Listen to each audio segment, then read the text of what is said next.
Good afternoon, everybody. I hope you had a warm weekend. Felt a little like spring, and some of these numbers in COVID land remind me of spring as well.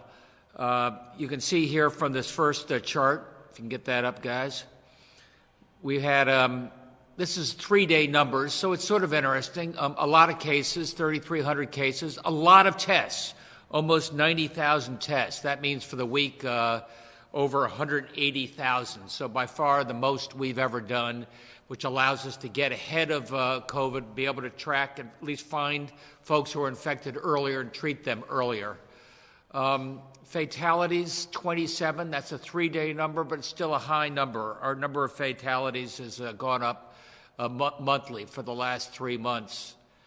Number I really want to focus on is current hospitalizations, 94. 3-day number, but 94 is still a lot. We had probably, we've doubled the number of hospitalizations just in the last few weeks. And we're watching this carefully. We still have a lot of capacity in our regular hospital beds. We have only 50% use in our ICU, intensive care. The regular hospitalization beds, we have the ability to expand that pretty quickly as need be, as you remember from the field hospitals. But these numbers are concerning, and they're sort of reflective of what's going on around the country. I can just tell you, these Johns Hopkins released some interesting analysis, which I found share with you. If we had our first COVID infection on January 21st, it took 98 days till we had our 1 millionth person tested positive for COVID. 1 million in 98 days. That was April 28th.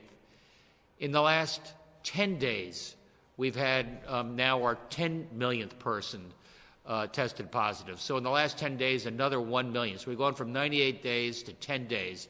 Gives you an idea of how fast this is spreading on a nationwide basis. Anyway, enough of that. I can also tell you there is some good news out there, and that's what I really would like to focus on today. I hope you saw the good news regarding Connecticut's very own Pfizer, along with BioNTech, has created a vaccine that has had very good, strong, positive results in the early trials. 90% effective, more effective than we had probably anticipated before. And that's based upon a sample of tens of thousands of volunteers. And we're looking now for FDA preliminary approval, perhaps in the next month or so. And we have a long way to go. I don't want to overstate this, but you're not going to have to hear from me on this. We've got Dr. John Burkhardt is one of our guests here today. And Dr. Burkhardt runs drug safety R&D at Pfizer out of Groton. He's been on the front line of their accelerated efforts to get a safe and effective vaccine out to you. And Pfizer, along with some of the other pharma companies that are pushing on this, have already started manufacturing. So once we get these approvals and we know that they're safe, then and only then we roll them out, and hopefully we'll be able to roll them out quickly. In addition, we have another guest who's going to be taking the lead for our state in terms of how this does get rolled out to different populations and what those priorities are. You remember that Deirdre Gifford, our head of public health, has the vaccine advisory board, and her co-pilot is Reg Eady, who runs Trinity Healthcare. And Reg will also be able to follow up and talk a little bit about where our planning is now in getting the vaccine distributed. But first, let me give you a quick catch-up on the Biden-Harris transition team and their focus on the COVID-19 task force and leading with science. And there's some interesting Connecticut connections here, so I guess I wanted to accent them. The three co-chairmen is number one, David Kessler. You probably remember him, FDA commissioner, Yale School of Medicine. Number two, Dr. Marcela Nunez-Smith. She's at Yale School of Medicine as well, and she was an active member of our Reopen Committee. And she led our community outreach as we realized that having the testing, having the therapies, and then having the vaccines only works as long as you've got credibility within the greater community so that those populations feel comfortable and confident taking, in this case, the vaccine. So she's gone from our Reopen Committee to the Biden-Harris transition. Finally, the other co-chairperson is Dr. Vivek Murthy. He's a graduate of a Yale School of Medicine and Yale School of Management. Josh likes to point out he was a classmate of Josh's at Yale School of Management. I probably went to school with his grandfather there. So I think you're seeing that the transition committee at the federal level has been guided by what's going on at the state level and guided in part by what's going on with some of the folks we had taking the lead here in Connecticut. Another friend of ours, Dr. Scott Gottlieb from Westport, one of our advisors, wrote this piece in the op-ed of the Wall Street Journal today. States are laboratories for COVID control. They talked about what Larry Hogan's doing in Maryland, what Charlie Baker's doing in Massachusetts with testing, and talked a lot about Connecticut's plan as we have a targeted mitigation measure. And we ramped up very slowly and cautiously, and as we opened, our infection rate went down. Then when it started going up again, we've ramped back down to 2.1. So over the course of the next couple of weeks, we'll see whether those changes are making any difference in the rate of increase in COVID infections. I'll just finally, before I ask our guests to say a few words, the COVID-19 plan from the Biden-Harris team came out. It sort of reflects a lot of what we've been doing in Connecticut, a lot of what you see going on in a number of the other states. A massive increase in testing. I think we've already done a lot of that, as I described. They want to double the amount of testing, make it easier, take it to underserved communities, get folks tested, and if they're found to be positive, we're there earlier so we can treat them earlier, which is important. They're going to put a lot of research in the next generation testing. You know what we're doing in terms of wastewater. You know what we're doing in terms of saliva, other ways to make it easier and less expensive and more effective testing methods. The Pandemic Testing Board, it follows on FDR's War Production Board, really so we can ramp up production in strong measure in terms of testing, then the therapies, as you know about what we're doing on the vaccines. And finally, the Public Health Jobs Corps.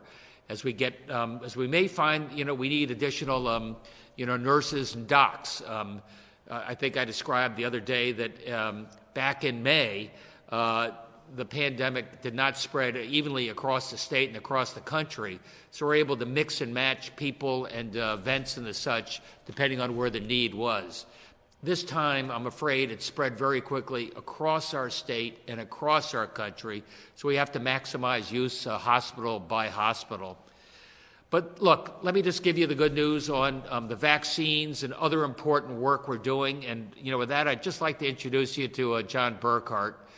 John's been a good friend. Pfizer's a great neighbor. And we know we have a lot of work to do, John, but congratulations for the work you've done to date. Thank you, Governor, and thank you for inviting me to be a part of this today.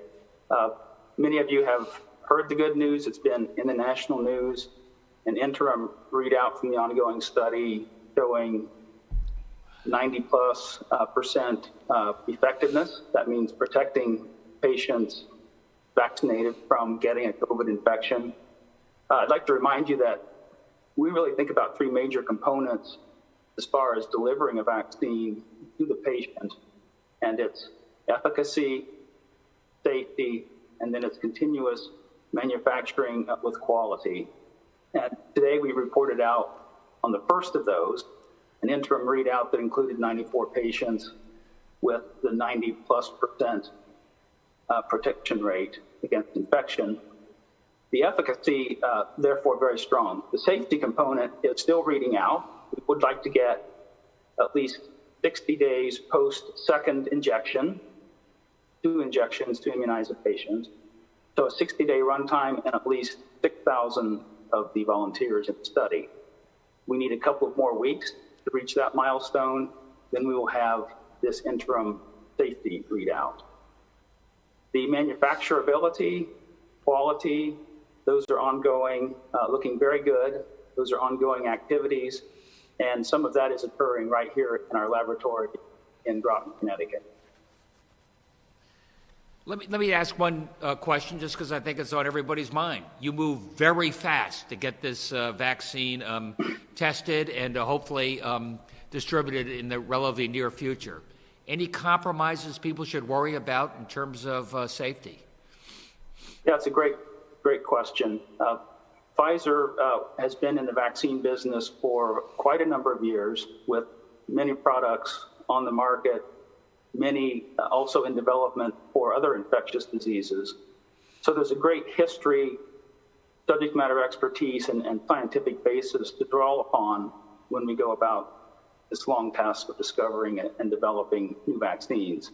So with this particular vaccine, no corners were cut. We followed this tried and true methodology that has worked so well for us in the past and continues to deliver really superior and safe products.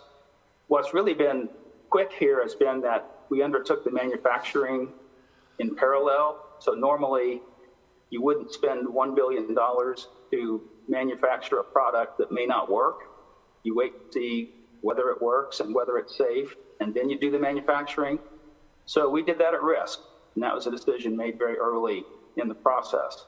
So that's saving us a lot of time. And then the other big time savings, in addition to getting very quickly the discovery into clinical patients, into the clinical study, the time has really been that we've enrolled over 43,000 patients. There's been a great volunteerism that we've seen with Connecticut residents across the United States into Latin America for people really being interested in volunteering to be in the trial. So we quickly were able to recruit this high number of patients. And then, unfortunately, as the governor just mentioned, the infection rate has been going up, and this is an event-based trial. So we could do interim readouts at different points in time based on an event. And in this case, the event is patient, it's blinded, but a patient gets the disease, gets the diagnosis of having COVID, and then that's an event in the study. We also moved over 150 sites for clinical studies, and we were able to really emphasize locations where virus was spreading more quickly. So, for example, at one point, Governor, I'll congratulate you, Connecticut, and everyone listening, Connecticut was having a really low rate of infection, so we began to emphasize enrolling patients in other places. So we tried to go where the infection was occurring to really protect those patients faster and get this kind of count. Hey, thank you, John. John will be here to answer questions in a minute. Reg, it looks like you could have millions of doses ready for distribution around the country in a couple of months. What are we doing to get ready? Yeah, thank you, Governor. So we have had a series of conversations or meetings since you have put together your vaccine advisory group. And just as a reminder, we have three subgroups. We've got the allocation subgroup, who has the responsibility of sort of asking the question, who?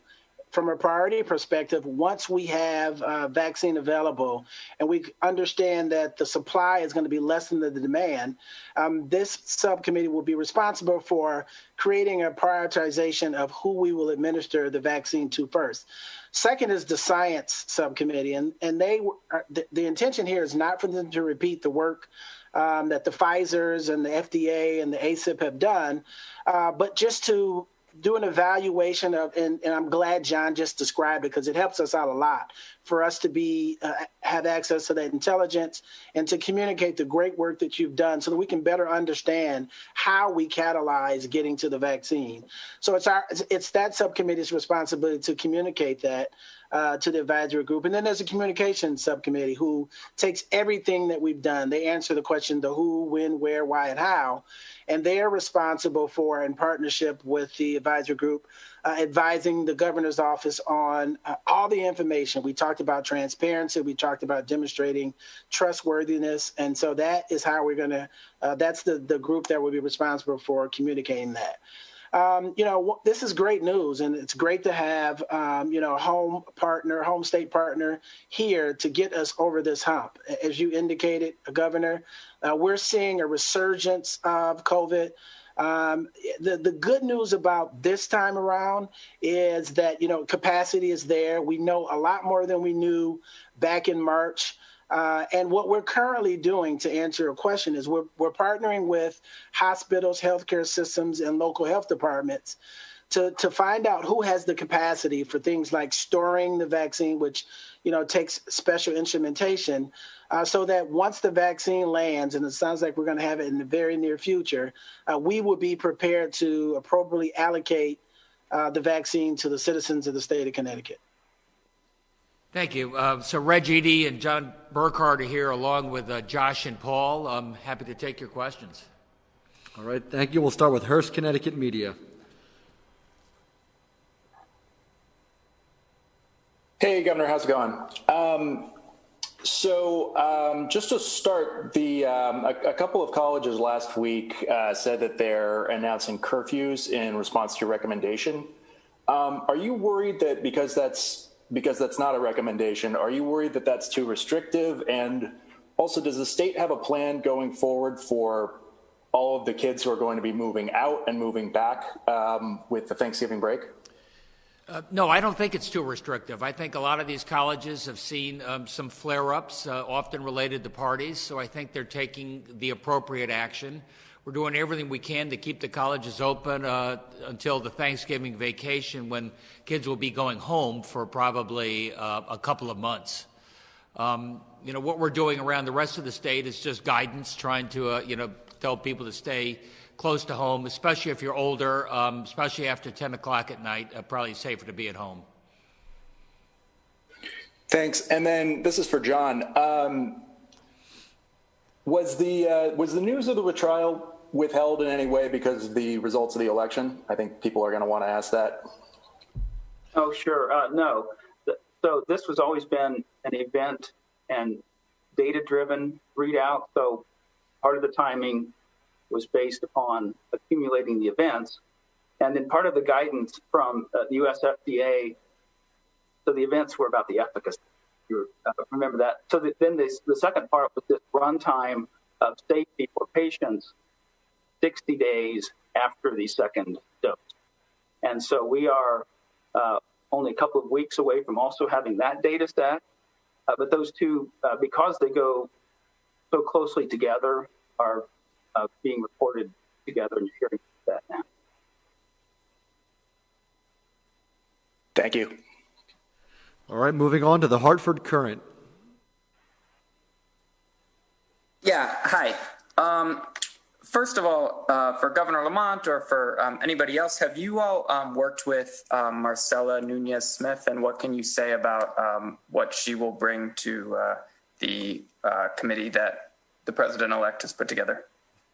Thanks, Alex. Josh, you worked with Marcella the most.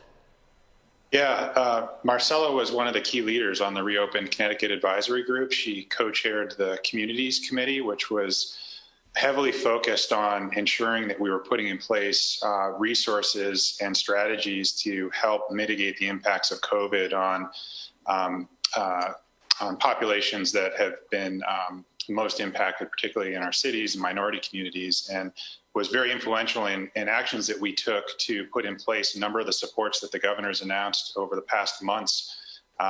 Focused testing events in our cities, additional supports for people who need to quarantine and isolate but may not have the rooms in their home, or may not have may need supports from food or cash assistance to be able to do that. And so her thinking is woven throughout our COVID response, and we're so proud that she's been chosen for this amazing responsibility, and have tremendous confidence she's going to do an amazing job leading us forward, advising the president-elect. I also wanted to ask, I spoke today to a hospital administrator who said their wait times for COVID testing have really increased due to demand increasing for testing. I'm wondering, both from Reggie, if that's something that they've seen, and also from Governor Lamont, if that's something that you guys are worried about moving forward. Go ahead, Reg. Yeah, so testing, certainly the demand has increased over the last couple of weeks, no question about it.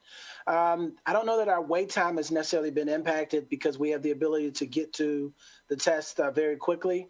And we also have new technology that we will have, we'll likely announce it in the next week or two, so that we'll do a larger number of tests, and the turnaround time will be done more quickly. So all this is happening right at the perfect time.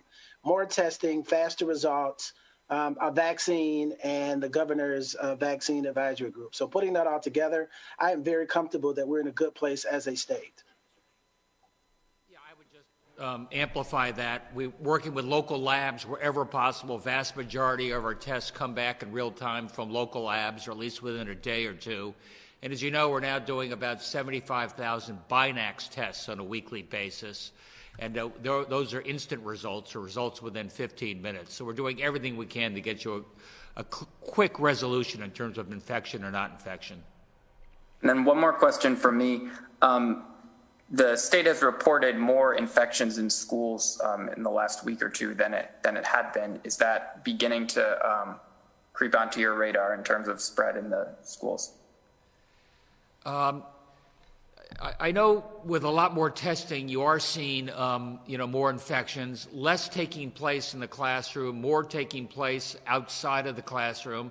But you're right. When you get into community spread, that's why restaurants and classrooms and other places that we used to be able to cordon it off are a little bit more at risk right now. I still would tell you that wearing a mask in a third grade classroom is one of the safest places to be.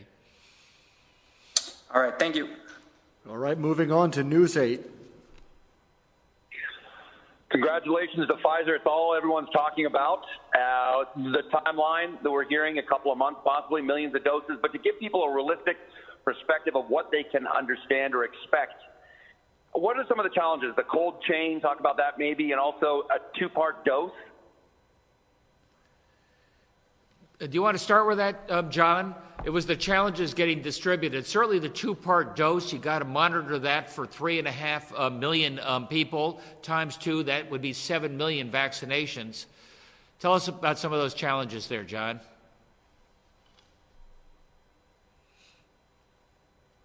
Oh, hi, can you hear me now? Yes. Lost connectivity during the preceding couple of sentences. Could you restate that?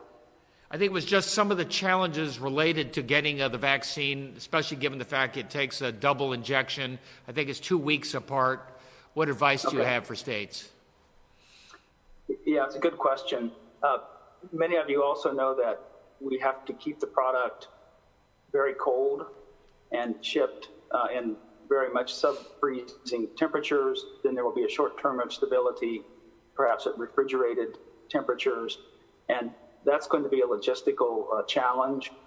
We're working very hard on that. There's a whole fleet of very experienced and talented people at Pfizer who are solely working on this, and an army of people. And so it's going to be important to work with the authorities, with state governments and others to provide that supply chain. And I think that's the challenge going forward. We are optimistic about that. We do share the concern that it's something that needs to be done very precisely and very correctly. Thank you. All right, Channel 3 Eyewitness News. Yes, a question for Dr. Eady, and maybe I missed this, but when it comes to the vaccine, what is the most up-to-date distribution plan for our state? Who will get it first, and then how can they get one? What's the vision for that? Yeah, it's a good question. So at this point, when I talked about the allocation subcommittee, their role is to decide or prioritize the distribution of the vaccine. Now, of course, whatever definitive approach we take, it has to be aligned with the CDC's ACIP recommendations. But to answer your question, at this point, if there was a vaccine available, we would prioritize it for healthcare workers, frontline staff, the elderly, those who are high risk, who have multiple comorbidities, nursing home, and other areas that could be considered hotspots. That will be how we prioritize the distribution. And what's your vision for the access of it? Do you envision it being like how we're getting testing right now, where you go to your local CVS, you go to drive-throughs in hospitals? What's the rollout for that?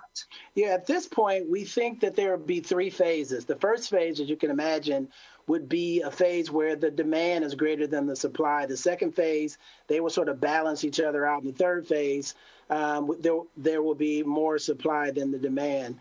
So we don't know the timelines on those, but initially, we think that we will be partnering with healthcare systems or individual hospitals, local health departments to decide who has the capacity to store it. As John alluded to, his vaccine or Pfizer's vaccine has to have very low temperatures, so you've got to have that capability.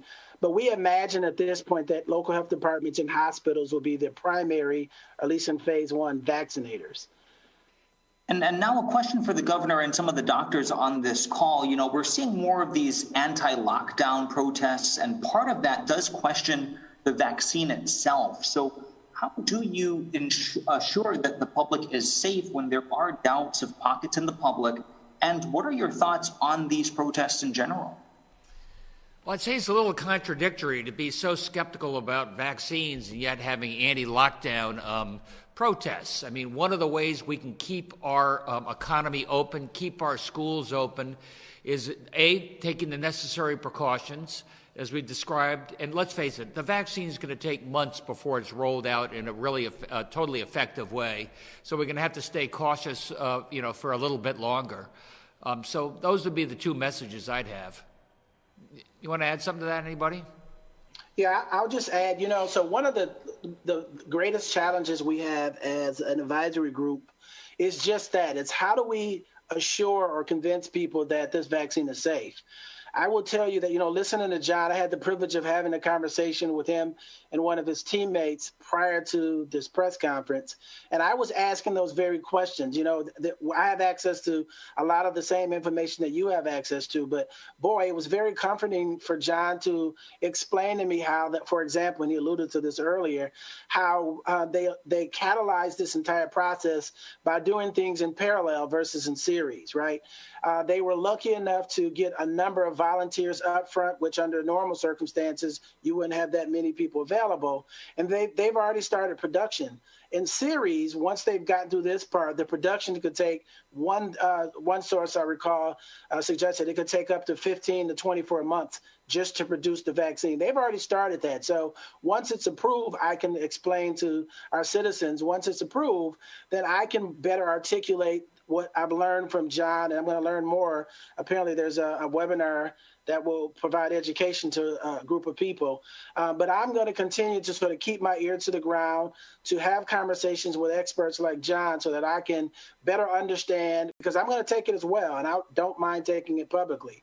But my role on behalf of the governor is to make sure that we've dotted our I's and crossed our T's, and this is the right thing to do. And so far, I'm super excited because it sounds like it is the right thing to do, and it will allow us to get our arms around this resurgence of COVID. John, did I get that right? Anything you want to add to that? Sounds really good. Just like to add, and I alluded to this earlier, about the tried and true methodology for discovery and development of vaccines and the safety part of that. And we've got a long history of that. These methods are used by Pfizer as well as all the other manufacturers who have been producing safe and efficacious vaccines. And so there's this huge wealth to draw upon for this type of work. And, all of that has been applied, and every I dotted and every T crossed, and this is just a very precise, very serious, and we are just clearly committed to that.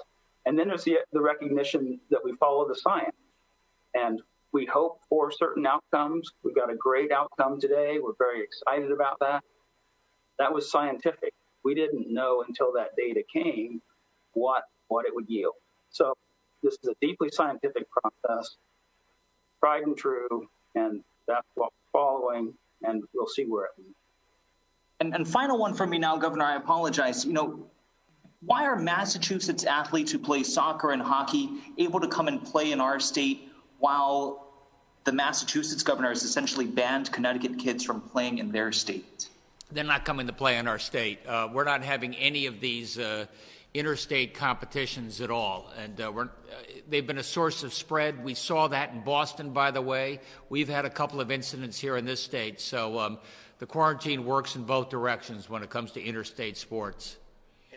also add one other thing as well.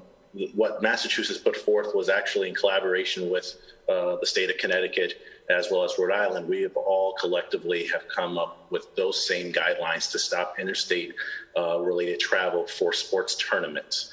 And then we also are working with more regional states as it deals with other related collaborations to stop this type of travel for sports events.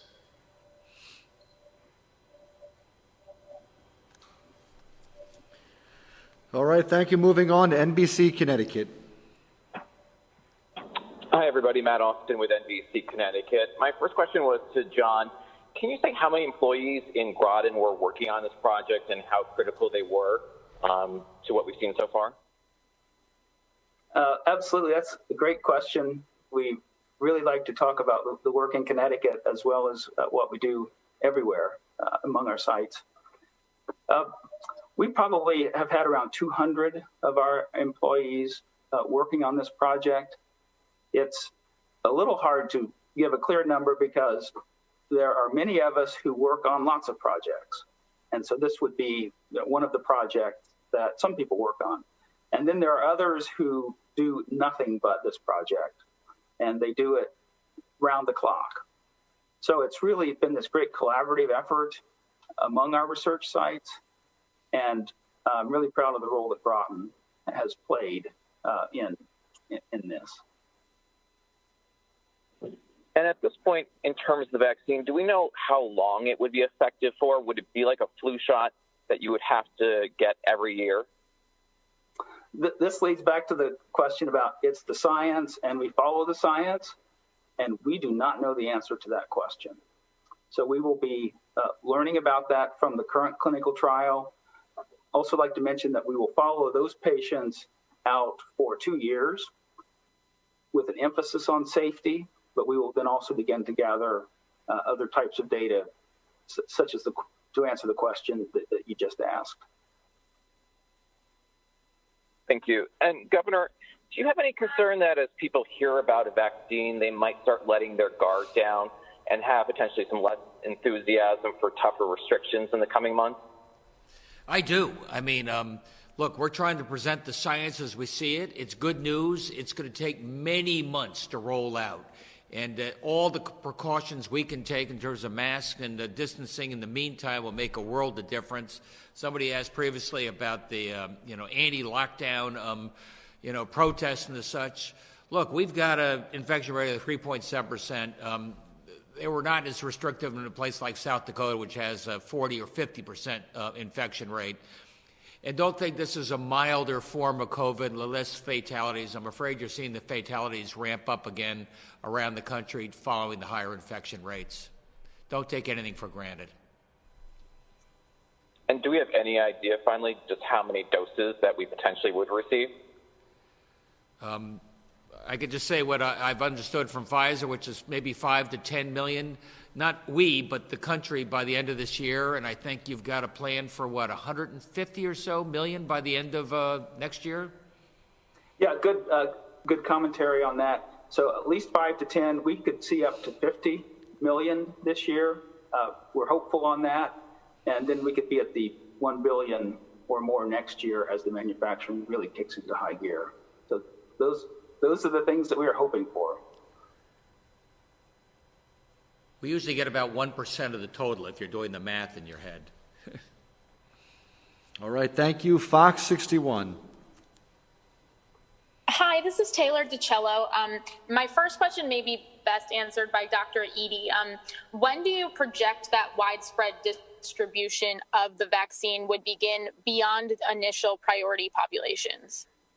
Yeah, that is determined. So the rate limiting factor there would be the availability of the vaccine. So when the Pfizers and other producers of the vaccine create the situation which I described in phase 2, where either the supply is equal to the demand or the supply is greater than the demand, that's when we will expand the number of vaccinators throughout the state.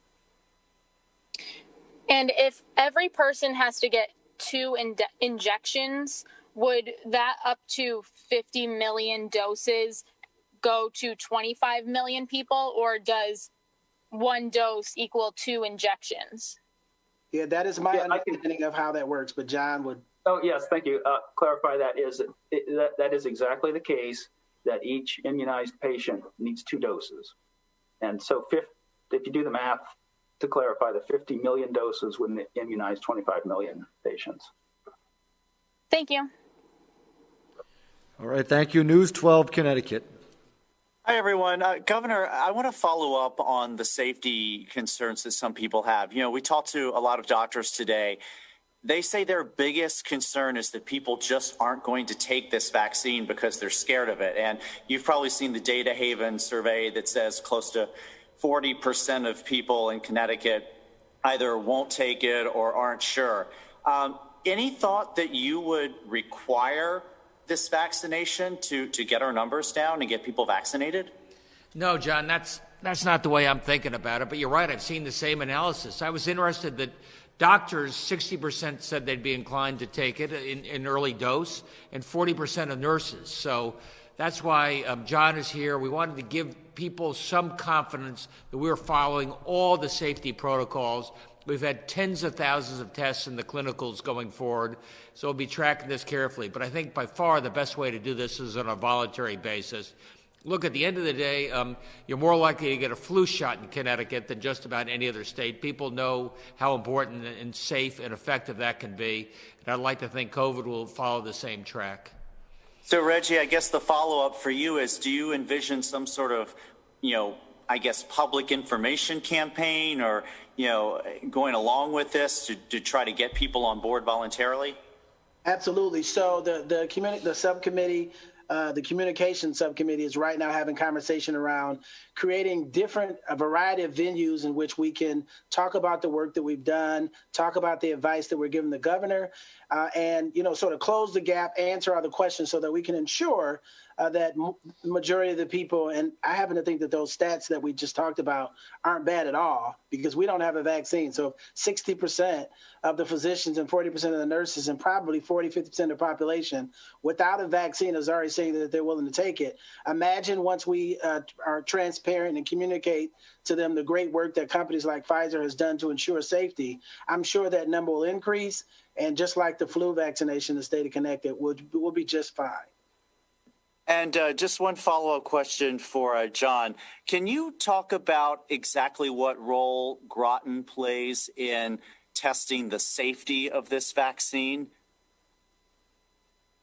Sure. So safety it's an overall composite of work that's done in cells, in animals, and then into the clinical situation.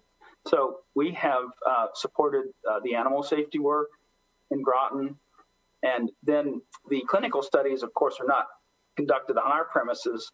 Over 150 sites, around the world conducting those, and so we have some of the specialists who help us to conduct those studies and design them, and then do the logistical conduct of those studies.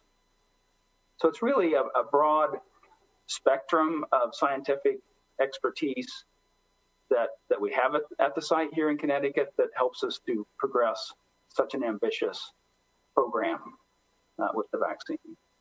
Thanks, everybody. All right, thank you. Up next is Connecticut Mirror. Thanks, Rob. I just had one question for Mr. Burkhardt. Please tell me if I'm understanding this correctly. After you complete the safety data collection, you'd be seeking sometime around the end of this month FDA approval.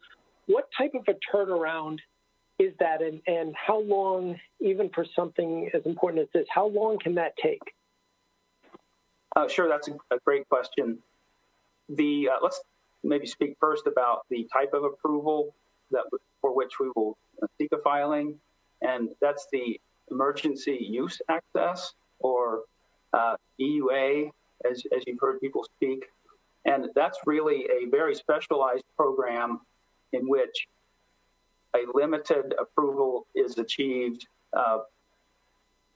and this occurs very quickly. So, for example, there's been a close partnership with FDA, everything from study design to FDA working with the Data Monitoring Committee for keeping tabs on the studies going, So we would anticipate a rapid turnaround. Usually these things are many months for review. I would expect it's weeks rather than months for the EUA approval or review and hopefully approval.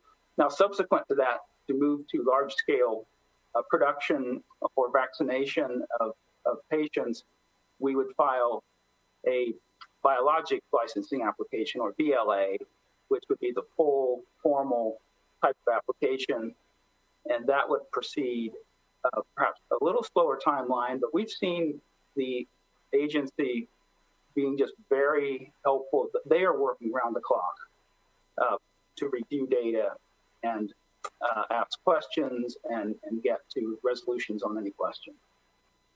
So two application types proceeding a little bit different timelines, EUA coming first, the BLA coming next.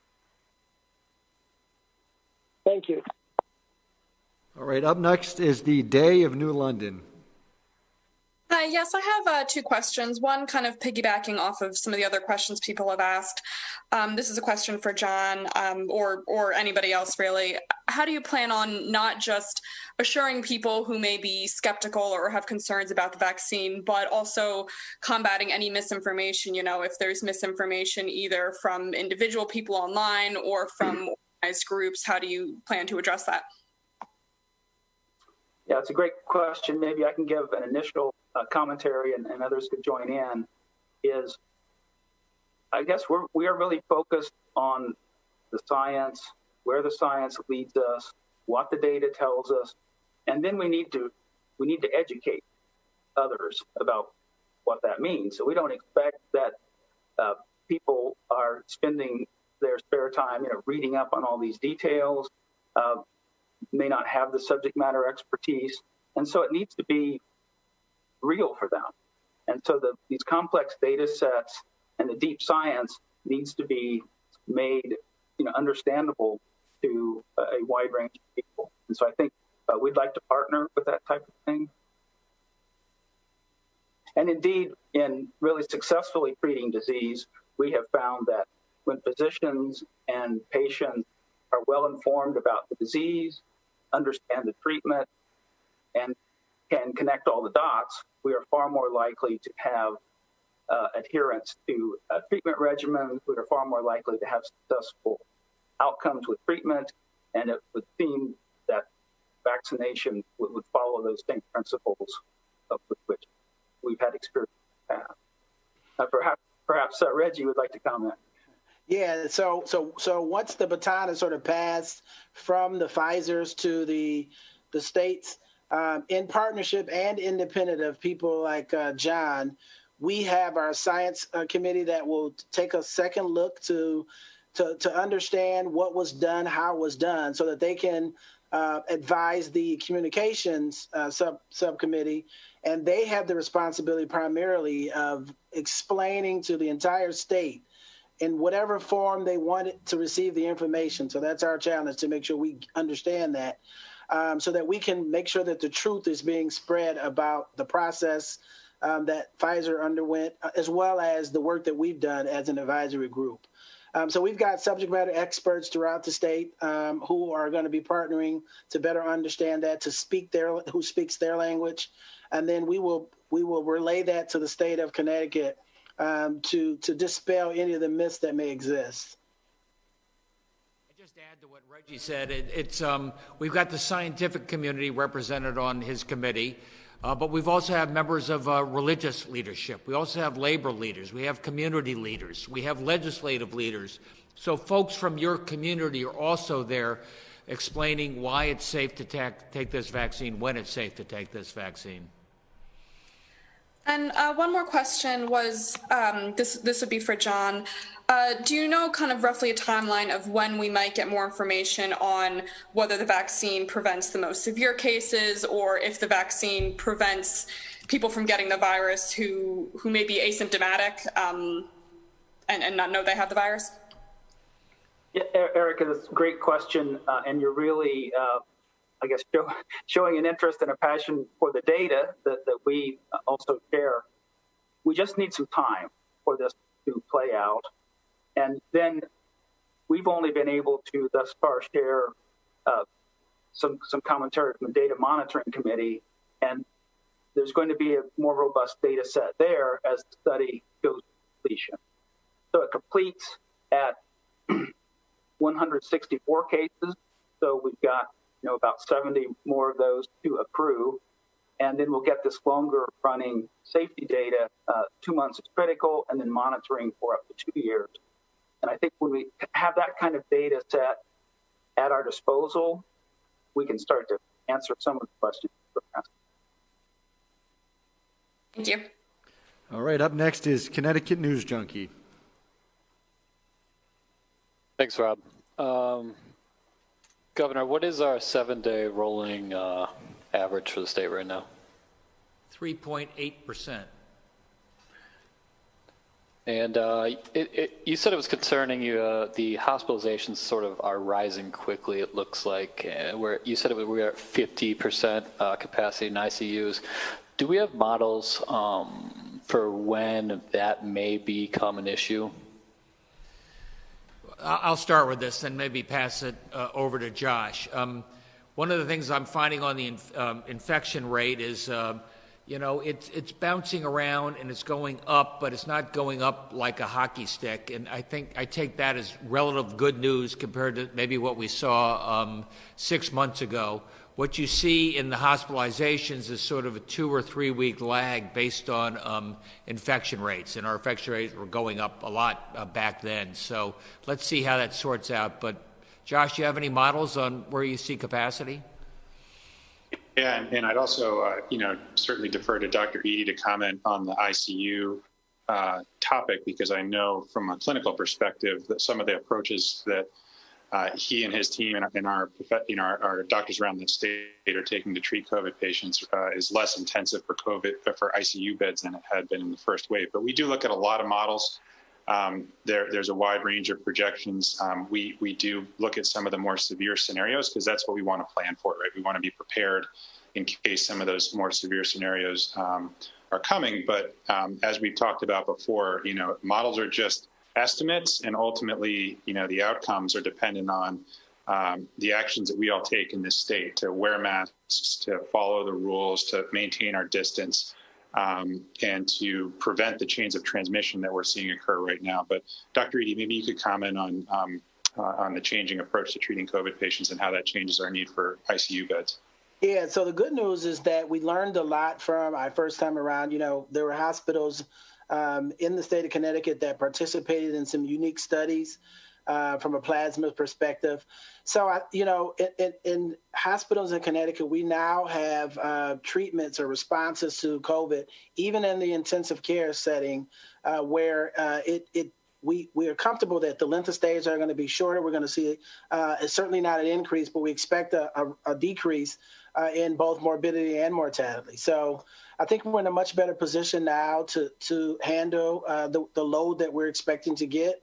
But, the fact that we're having this conversation in the midst of an announcement that came out today from Pfizer, that just that provides, I think, some reassurance for our future, and that we won't need the extra capacity that we utilized in the past, or that we prepared for in the past as well. Right. Josh, I know we had spoken last month about a potential contact tracing phone app that you guys were estimating would come online by the end of October. Where do we stand on that?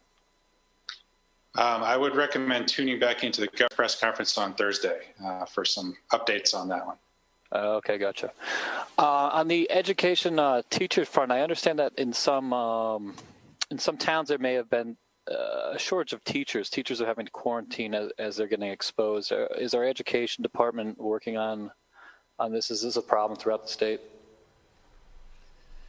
I know that Miguel has been watching this carefully, and there have been a number of cases where teachers, didn't feel comfortable coming in or did have to quarantine. I will tell you one of the great advantages of the Binax test that I referred to before is you get an instant response. So at least we don't have any false or unnecessary quarantines, and that allows more of our teachers to be in the classroom safely. Okay, but are there any towns where they are running short on teachers, I guess is what I'm asking? I'd have to get back to you on those specifics, I think. Okay. All right. Thanks, everybody. All right, up next is the Waterbury Republican American. Okay. What about these freezers? Is the state going to be providing funding to sort of purchase and, I guess, install them? Is this something the federal government will be asked to do? Reg or John? Yeah. Or Josh? Dr. Eady can comment. So we're fortunate in the state that our hospitals already have a significant amount of capacity of these ultra low temperature freezers. And so we're working with them. But Dr. Eady, would you like to comment on that? Yeah, so I don't know the answer to your question. What I do know, though, is that because of the governor's expectation, many of the hospitals in Connecticut have responded accordingly. So, we are expanding, which is an expense. We are expanding our ability to store from minus 70 to minus 80 degrees Celsius. And so we did not comfortably have the capacity to store thousands, but now we do, or we will by the time the vaccine is available.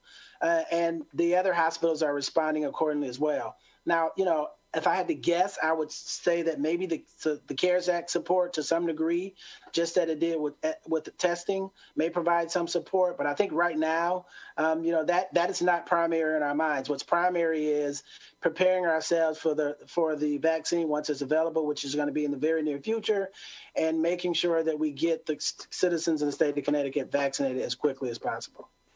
Okay, and sort of just doing the math, as the governor suggested earlier, if there's going to be 5 to 10 million doses available at the end of the year, that's what, about 50,000 to 100,000 doses that Connecticut can expect?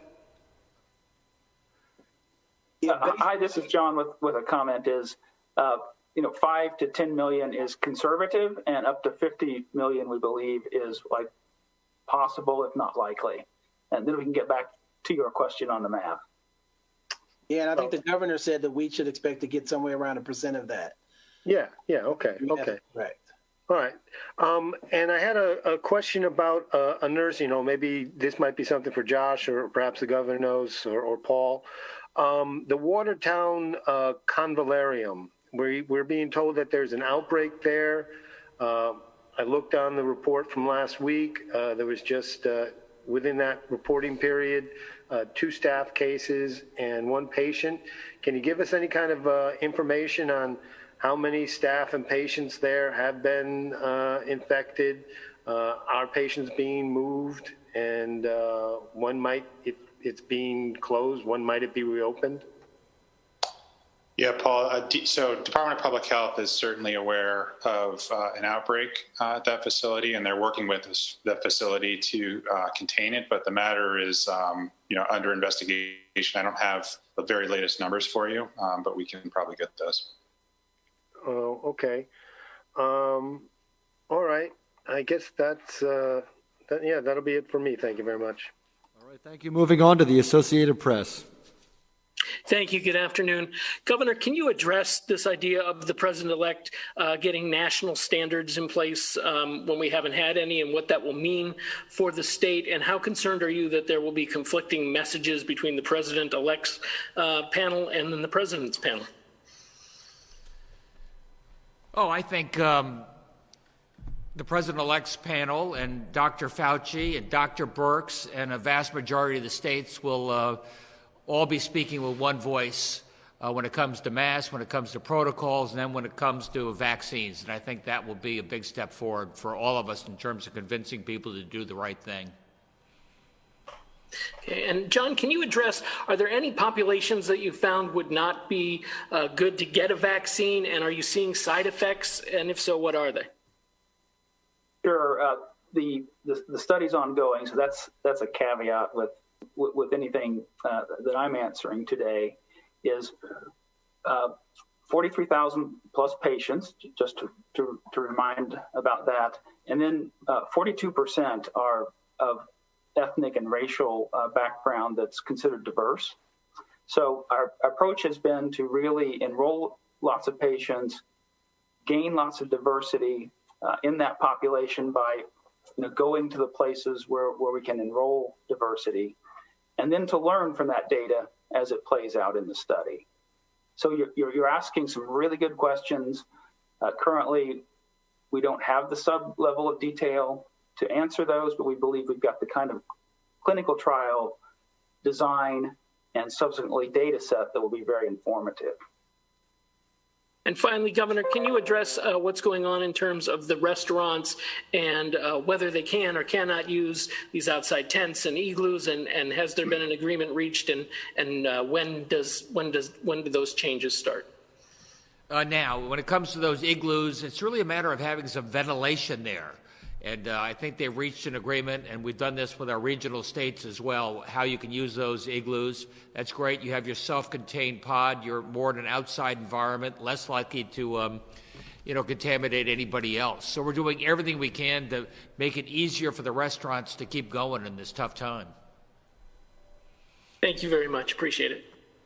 All right, moving on to WTIC 1080 News.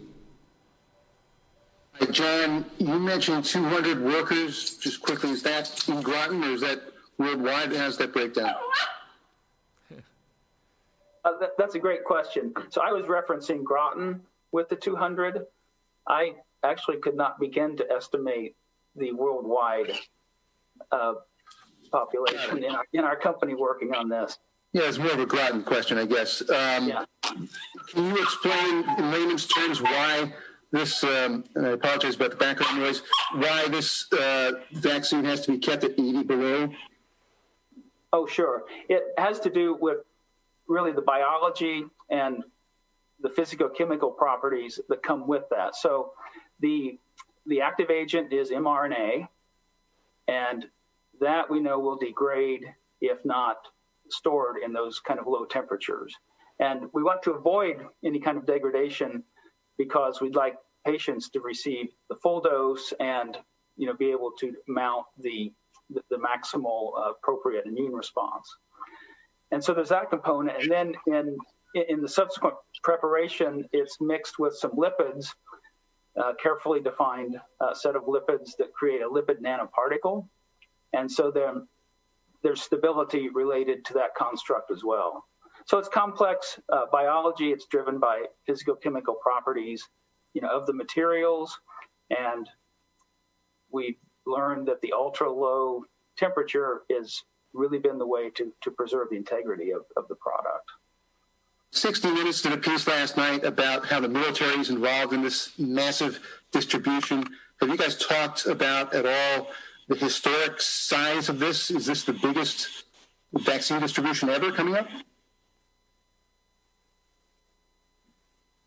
It's a great question. I would only be speculating to answer that. Do others have a perspective? Yeah, I don't know the answer to that either, John. I'm a politician. We always speculate. My strong instinct, this is by far the largest vaccination effort in the history of the world. We do not disagree. All right, thank you. And up last is Connecticut Public Media.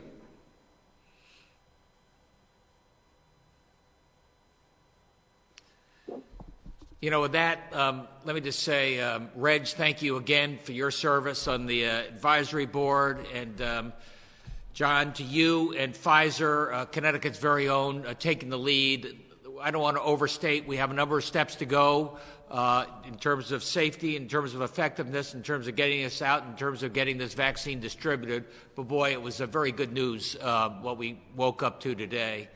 And I'd also just like to give a special shout out to our veterans. Wednesday, I believe, is Veterans Day, and it's ironic. It's just a few days after an election. These are folks who serve their country, often their lives at risk for your right to vote and our democratic values. So it's timely.